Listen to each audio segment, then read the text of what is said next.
Bonjour, je m'appelle Emma Lapard, je suis étudiante en 4e année cinéma d'animation à l'école Émile Coll et je suis présidente de l'association Cheer Up. C'est une fédération d'associations étudiantes. Elle consiste à faire rencontrer des étudiants et des patients atteints de cancer. Donc nous, on intervient plutôt dans notre spécialité qui est le dessin. Moi, c'est Pauline Chrétien, je viens de m'engager dans l'association.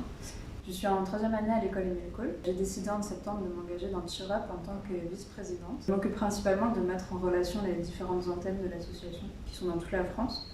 Donc, il y en a à peu près une trentaine dans des écoles d'ingénieurs, des écoles de commerce et depuis cette année dans une école d'art, la nôtre. Je m'occupe aussi du suivi des formations, des bénévoles, des formations psychologiques pour ensuite qu'on puisse faire des ateliers. Je m'appelle Aude Lemay, je suis secrétaire générale de l'association Cheer Up Émile Coll.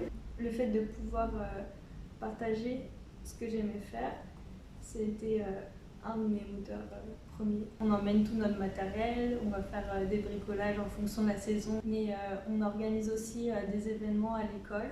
On va sensibiliser sur certains cancers. Moi, je suis l'une des fondatrices de Cheer Up à Émile Coll. Et c'est vrai que j'ai entendu parler de l'association par un membre de ma famille qui faisait partie de Cheer Up. Et en fait, pour moi, c'était quelque chose que je pouvais vraiment apporter à l'école et à Cheer Up et aux hôpitaux. De part parce que, en fait, le dessin, je trouvais que le dessin était vraiment bien pour justement les patients et ça avait vraiment un effet thérapeutique. Et c'est vrai qu'en plus, l'hôpital où on intervient est à 10 minutes de l'école.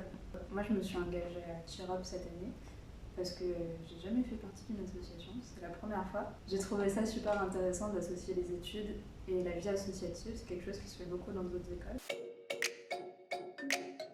Je trouvais que apporter le dessin à l'hôpital, c'était quelque chose de très important et ça nous apporte à nous aussi, ça apporte une dimension sociale à ce qu'on fait qu'on retrouve parfois pas tellement. Ça crée une communication entre les patients et nous, jeunes.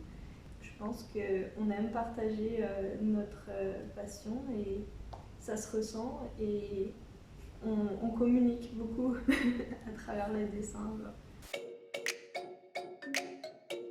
Il y avait une fois où on y était allé, il y avait un jeune de 21 ans qui était à l'hôpital et en fait il était étudiant en école 3D avant et c'est vrai qu'il a arrêté ses études à cause de la maladie et le fait qu'il y ait un atelier dessin, en fait ça l'a...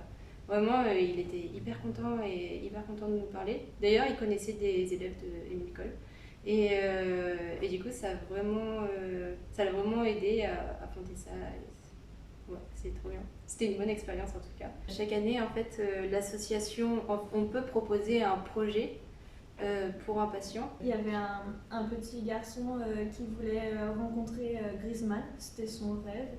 Et en fait, il en a discuté avec un des membres des jeunes qui étaient là à l'hôpital. Et donc, on a un groupe Facebook avec tous les membres de Cheer Up. Et il a dit on cherche Griezmann, aidez-nous. Et en fait, ils ont réussi à tous se mobiliser, à trouver le numéro de Griezmann et faire rencontrer Griezmann au petit. Donc, du coup, chaque année, en fait, ils arrivent à réaliser le rêve d'un des patients, justement.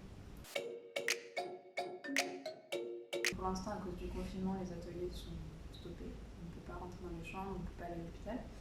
Mais donc pour l'instant, on se projette surtout sur des ateliers, enfin pas des ateliers, des événements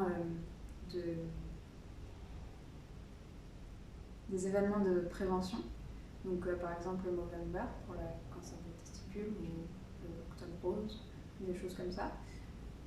On se concentre aussi sur la recherche de financement parce qu'il faut financer tous ces ateliers et donc on prévoit des ventes ou des tombolas ou plein de petits événements à l'intérieur de l'école ou à l'extérieur même pour pouvoir financer notre association qui est toute nouvelle donc on n'a pas encore beaucoup de fonds. Et après cela, évidemment, on espère pouvoir faire des ateliers plus vite et les plus beaux ateliers avec plein de matériel et Et plein d'activités différentes. Et devenir autonome. Et devenir autonome Oui. surtout.